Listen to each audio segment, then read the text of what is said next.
Hi, this is Iniyan from cakes and treats Trichy. Current global situation நம்ம எல்லாரையும் எப்படி affect பண்ணும்னு கிளியரா சொல்றேன். மிடில் ஈஸ்ட்ல வார் சுச்சுவேஷன் ரொம்ப சீரியஸா இருக்கு. Involving Iran, Israel and US. ஈரானோட சுப்ரீம் லீடர் இறந்துட்டதா அஃபிஷியலா கன்ஃபார்ம் ஆயிருக்கு. அதனால ஈரானும் ரிட்டாலியேட்டரி ஸ்டைல்ஸ் நிறைய பண்ணுவோம், பண்ணிட்டும் இருக்காங்க. இந்த வார் மிடில் ஈஸ்ட்னு சொல்லாம வார் ஆஃப் வெஸ்ட் ஏஷியாங்கிற அளவுக்கு போயிருச்சு. டென்ஷன் வேர்ல்டு வைடு இன்க்ரீஸ் ஆயிருக்கு.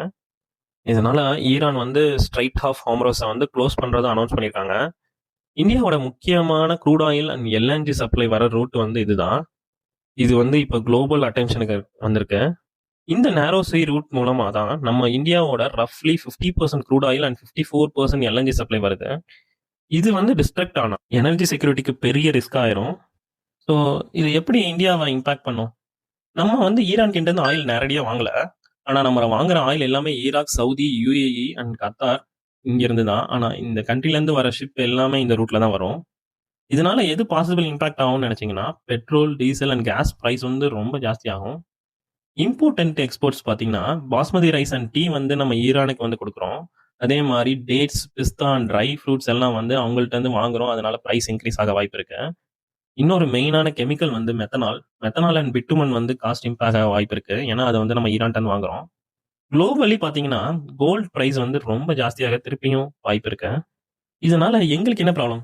பேக்கரி இண்டஸ்ட்ரிக்கு எப்படி இம்பாக்ட் ஆகுது? எனர்ஜி பிரைஸ் இன்க்ரீஸ் ஆனா முதல்ல பாதிக்கப்படுறது ஃப்ளோரோட மில்லிங் காஸ்ட் இன்க்ரீஸ் ஆகும். ரெண்டாவது ஆயில் அண்ட் சுகர், அதோட டிரான்ஸ்போர்ட் காஸ்ட் இன்க்ரீஸ் ஆகும். மூணாவது பேக்கேஜிங் மெட்டீரியலோட காஸ்ட். நாலாவது டெலிவரி அண்ட் லாஜிஸ்டிக்.